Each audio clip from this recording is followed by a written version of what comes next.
Dr. Al Jorgensen had never been one to believe in fate. Growing up, he had always preferred science and reason over any notion of destiny. But then again, how could anyone explain the kind of thing that had happened to him? It wasn't a lab experiment gone wrong, nor was it some freak accident in space.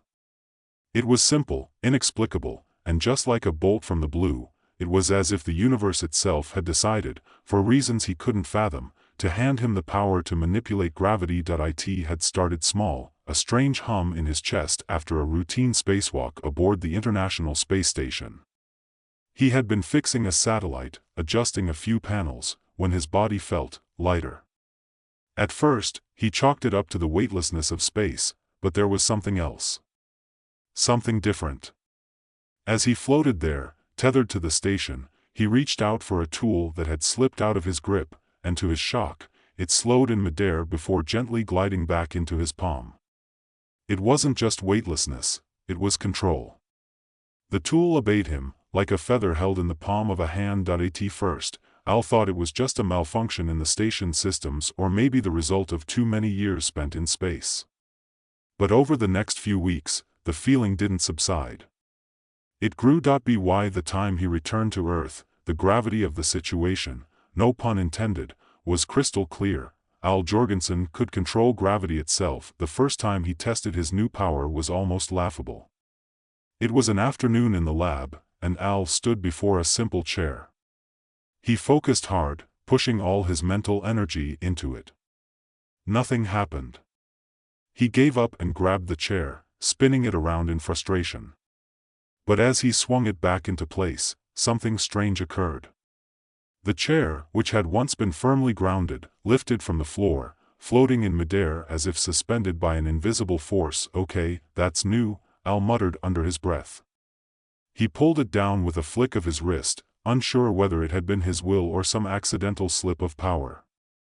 His heart raced, and a wave of excitement rushed over him. He was no longer a mere astronaut. He had transcended the laws of physics themselves. As the days passed, Al honed his abilities, gradually learning to manipulate gravity on a grander scale. He began with small objects, picking up coins, levitating pens, and then moved on to bigger tasks, lifting entire crates or altering the weight of his own body.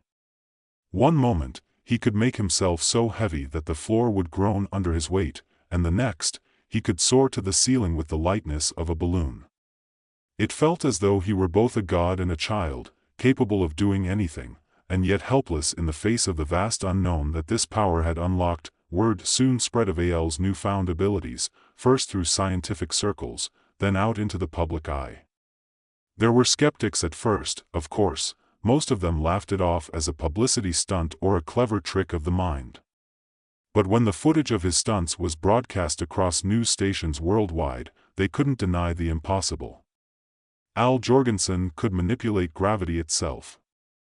He could alter the very fabric of the universe, and that's when everything changed. The world's first natural disaster struck in the wake of Al's powers. A massive earthquake struck near the Pacific Ring of Fire, the tremor sending shockwaves that would devastate entire regions if left unchecked. Governments scrambled to find a solution, but as Al watched the news unfold from his lab, he knew he had to act. Without thinking twice, he reached out, willing gravity to bend to his command. His body hummed with energy as he exerted his influence over the planet. He pushed against the Earth's core, attempting to slow the movement of tectonic plates. And to his amazement, the earthquake ceased, stopping as abruptly as it had begun. The news was quick to cover his actions, crediting him as the savior of millions. As the praises rolled in, Al realized he had become something bigger than himself. He had become the world's most powerful superhero. It didn't take long before Al was called upon again. As earthquakes and floods ravaged different parts of the world, his reputation as a global hero solidified. When a tsunami threatened the shores of Japan, he altered the gravitational forces between the ocean and the land, reversing the pull of the tide, and causing the waves to retreat. In New Orleans, as floodwaters reached historic levels, Al manipulated the gravity around the river, sending the waters spiraling back into the Gulf. To the public, it was nothing short of miraculous. To Al, it was exhilarating, addictive. He had become the embodiment of salvation, capable of solving problems that humanity had never dared dream of tackling. It felt like a game, one where he was the ultimate player, but even heroes have limits. One afternoon, while resting in his space station lab, Al felt something strange. A slight dizziness. It passed quickly, and he brushed it off as mere fatigue from his constant missions. But it wasn't the first time he had felt it. It had been happening more and more frequently, a subtle shift in his perception of the world around him. The air seemed to vibrate slightly, and his balance felt off. At first, he didn't connect it to his abilities. He was too focused on the next disaster, too eager to keep playing the role of the savior. But as his missions grew more frequent, the strange sensations intensified.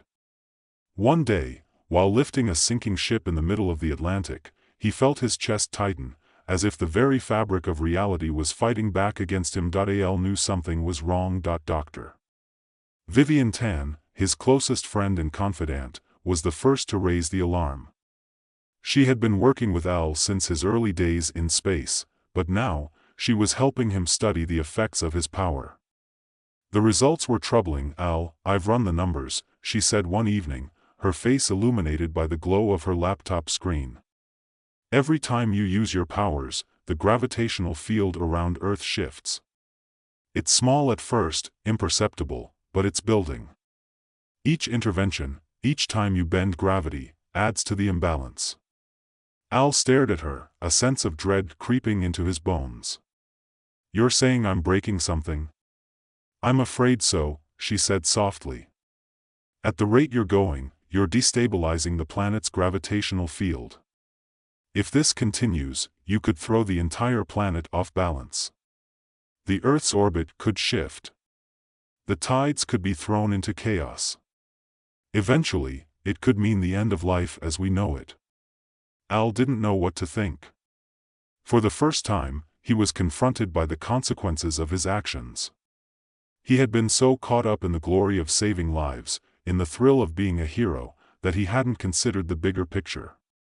He had been tampering with forces he didn't fully understand, and now, the consequences were catching up to him. He spent the next few days trying to ignore the warnings, convincing himself that he could fix everything.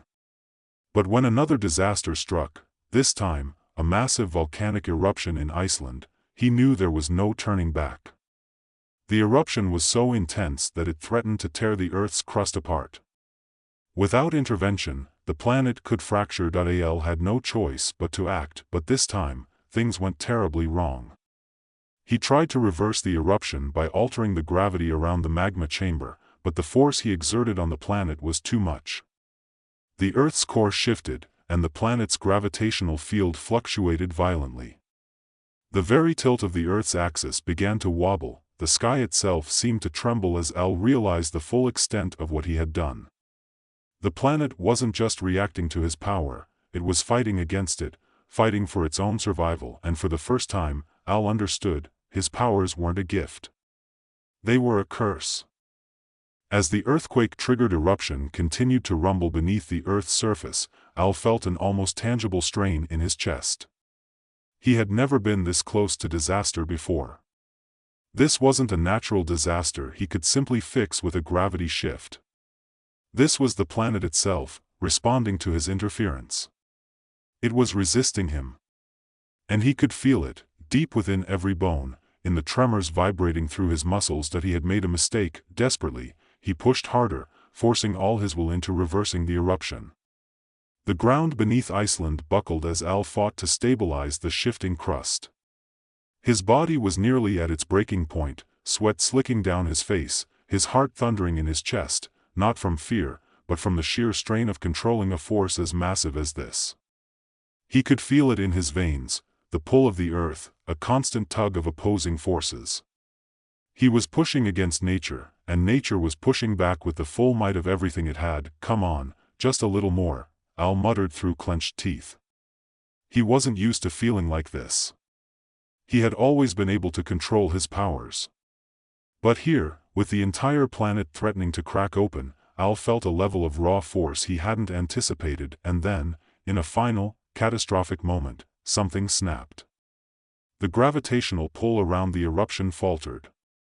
For just a split second, the ground under Al's feet no longer felt like it belonged to the Earth. It felt foreign. Alien. Like something that wasn't meant to be. The eruption ceased for a brief, hopeful moment. But in its place, an even more dangerous force arose. Al felt the Earth shift beneath him, like the core itself was fighting back against him. The planet's gravity warped, just slightly, but it was enough to send a violent ripple through the entire planet. The tilt of the axis wavered. The sky above him began to twist, as if reality itself was bending under the strain. A world that had been perfectly balanced for millennia was suddenly unsteady. In that moment, Al understood, he had made things worse. And it was too late to fix them. Back in his space station lab, Al collapsed into a chair, his hands gripping the edge of the desk as he tried to steady his breathing. His body was trembling, exhaustion creeping in. The dizziness from earlier had returned, more intense now, a headache pulsing in his temples. It wasn't just the mental fatigue from controlling gravity. It was as if his very presence, his power, was destabilizing the Earth itself. He was doing this. He was breaking the world. Vivian's words echoed in his mind. You're destabilizing the planet's gravitational field. You could throw the whole system off balance. She had been right. How had he been so blind? Every time he tried to do good, to save someone, he had been slowly tearing apart the planet's foundation, one shift at a time. He wasn't fixing the Earth. He was forcing it to unravel. The distant sounds of emergency alarms and notifications filled the silence of his lab as he struggled to comprehend the magnitude of what he had done. News stations blared with reports of sudden temperature changes, extreme weather patterns, and people all over the world experiencing strange physical sensations, vertigo, dizziness, even hallucinations. The Earth's gravitational field was no longer stable. His repeated interventions had caused fluctuations that were being felt across the globe. Al wanted to scream, but no sound left his throat. Instead, he sat there in stunned silence, the weight of the consequences pressing down on him. This was his fault. He had tried to be the hero, but in the process, he had turned into the villain. Vivian was the first to reach him. She didn't need to say anything. The look on her face, the way her eyes darted nervously from the data monitors to his exhausted form, spoke volumes. You're the only one who can fix this, she said quietly. You're the only one who can undo the damage. Al could barely meet her gaze. I can't. I don't know how. Vivian's voice remained steady. You've been able to control gravity this whole time. You can reverse it. You have to. The problem, however, was that no matter how much Al wanted to reverse his actions, he couldn't. He had pushed the Earth too far out of its natural order. The gravitational disturbances had gone too deep into the planet's core, and there was no simple way to make it right again.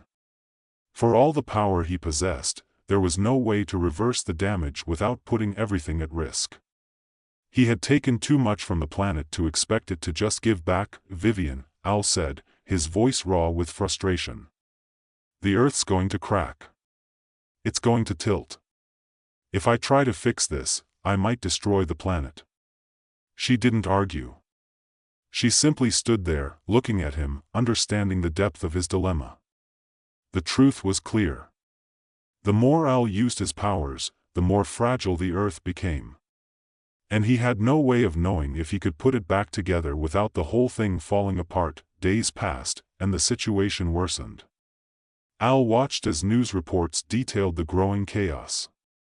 Tidal waves began to ravage coastlines in places where they had never existed.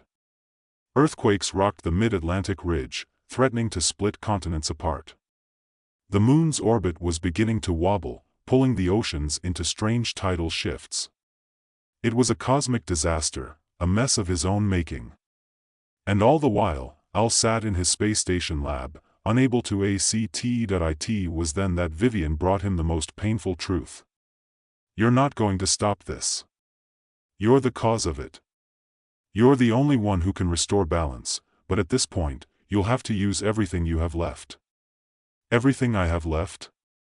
Al asked, his heart sinking as the realization hit him. You're going to have to give up your power, Al, she said quietly. You can't keep going like this. You've become a danger to everything you've tried to protect. He didn't want to hear it. He didn't want to admit that his very existence, his ability to control gravity, was the thing threatening the survival of the planet.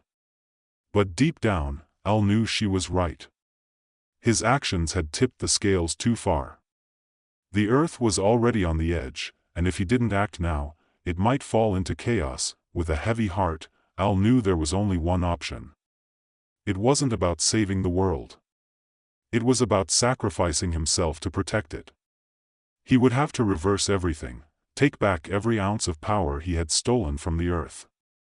But the cost would be more than he was willing to pay. In the final moments, Al stood on the edge of the station's viewing platform, looking out at the planet below.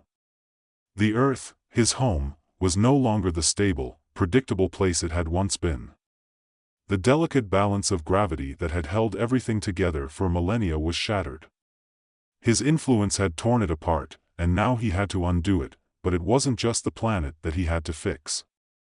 It was the fundamental nature of reality itself. Closing his eyes, Al felt the pull of gravity surround him.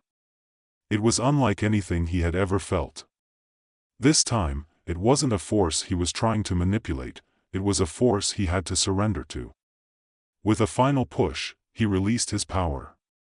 Every shift, every change he had made to the Earth's gravitational field began to collapse, undoing everything he had done. The strain was unbearable.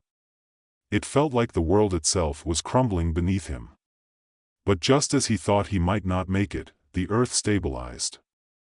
The gravitational shifts that had caused such chaos slowly returned to their natural state. The planet was safe. He had done it, and as he collapsed into the silence of the space station, Al realized the truth. He hadn't just saved the Earth. He had sacrificed everything for it. The Earth had balanced itself once again, but Al Jorgensen, the gravitron, was gone. The world held its breath, waiting. The delicate, fragile piece that Al had fought to restore seemed to hang in the air, suspended by the very force of his last, desperate act. From his vantage point in the station, looking out over the curve of the Earth, everything appeared calm. Almost too calm. But there was no denying that the planet was different now. A subtle shift had occurred, one that only those who truly understood the laws of nature could comprehend. The gravitational balance had returned to normal, but it was not the same as it had been before. Something had irrevocably changed. Perhaps it was the moon, now slightly out of sync with its orbit. Or perhaps it was the ocean currents, which moved just a little too violently in places where they had once been perfectly still. The world seemed to be recovering, yes, but it would never be the same. The scars of Al's power would remain etched into the planet's very bones, but that wasn't the most painful truth for Al. No, the hardest part was knowing that, in trying to fix the Earth, he had broken himself in the process. It was a paradox he couldn't escape. To restore balance, he had had to relinquish his own. His powers, the very thing that had made him the gravitron, had been extinguished. The force that had once given him the ability to command gravity now felt like a distant memory. It was as though the planet itself had absorbed the energy he had so carelessly used, leaving him empty, physically and emotionally drained. He had saved the world, but at the cost of his own existence. The news came through quickly, as it always did. Al had been a hero before, but now the headlines were even more dramatic, more poignant. The man who had bent the laws of physics to his will was no more. His body had faded, his powers gone, leaving only a legacy of action and consequence. In the days that followed, the world mourned. Monuments were erected, and statues of the gravitron stood proudly in every corner of the globe, each one a testament to the man who had saved them all, but also a reminder of the cost of playing God.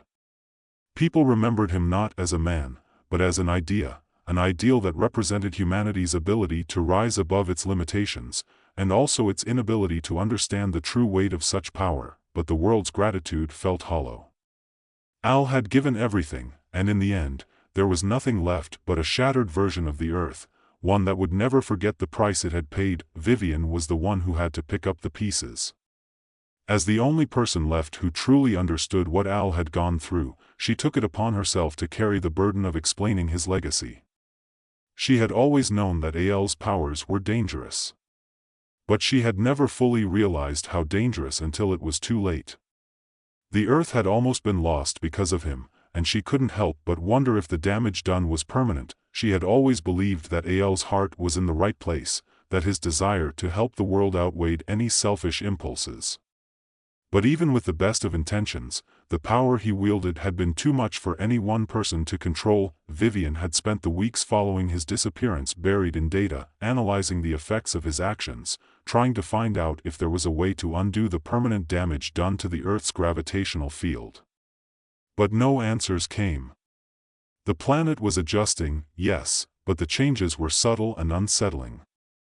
The question she kept asking herself, the question that haunted her every waking moment, was whether the Earth could ever truly heal from what had been done. And then, one day, as she sat in the lab, staring at a holographic map of the Earth's gravitational shifts, she felt it, just a faint tremor beneath her feet. A ripple. She had been expecting it. The world wasn't stable. It couldn't be. Al had altered the course of nature, and that kind of imbalance couldn't simply be undone. Vivian sat back, her mind racing. Was this it? Had it all been for nothing? But as the tremors faded, something new appeared on the map, something far more alarming. The data indicated a gravitational anomaly, one that couldn't be accounted for by the previous shifts. It was small, yes, but it was there. And it was growing. It was as though the planet was beginning to realign itself in response to Al's final act. But the alignment wasn't perfect. The forces of gravity, now subtly warped, were still adjusting, and the Earth was once again teetering on the edge. Vivian had hoped that with Al's sacrifice, the planet would settle. But it seemed like the opposite was happening. The more she studied the data, the more she realized that Al's powers weren't just gone, they had left an imprint on the planet, one that couldn't be erased. The world wasn't just recovering from Al's interference, it was still responding to the very shifts in gravity that he had caused. The planet had absorbed his power, and it was starting to reshape itself accordingly. She knew she couldn't do it alone. She couldn't fix this. No one could, but there was something she could do. Something that Al would have wanted her to do. Vivian stood before the memorial, the towering statue of Al Jorgensen gazing down upon her with his ever-so-optimistic smile, the one that had inspired millions. His image was forever etched in the minds of those who remembered his heroism. But it wasn't just a statue, it was a symbol. A symbol of the sacrifices people made for the greater good. A symbol of the price of power. As she placed the small metal box at the base of the statue, she whispered the words Al had once said to her, the last words he had spoken before everything had collapsed. Sometimes, the weight of the world is too much to bear, but maybe it's not the weight we should fear. It's the gravity of our decisions that matters most. Vivian closed her eyes, feeling the weight of those words as she stepped back. She knew, deep down, that Al hadn't just sacrificed himself for the Earth. He had given up everything to teach humanity the most important lesson of all, that no one could ever truly control gravity, or the consequences of their own choices. The legacy of the gravitron was a lesson not just in heroism, but in humility. It was a lesson in knowing when to walk away, knowing when the cost of saving the world might be too high for any one person to bear. And as Vivian watched the crowds gather around the statue, remembering the man who had changed their lives forever, she knew the Earth would continue. It would heal, slowly, imperceptibly, but it would heal, because in the end, no matter how much power a person had, the Earth always found a way to balance itself, and so the world moved forward. The tremors that had once threatened to tear it apart had faded into memory, and in the silence of the universe, the planet slowly found its way back to normal. But Al Jorgensen, the man who had dared to alter the course of nature itself, was gone. He had paid the price for the world's survival, and in the end, the Earth had learned the true cost of gravity.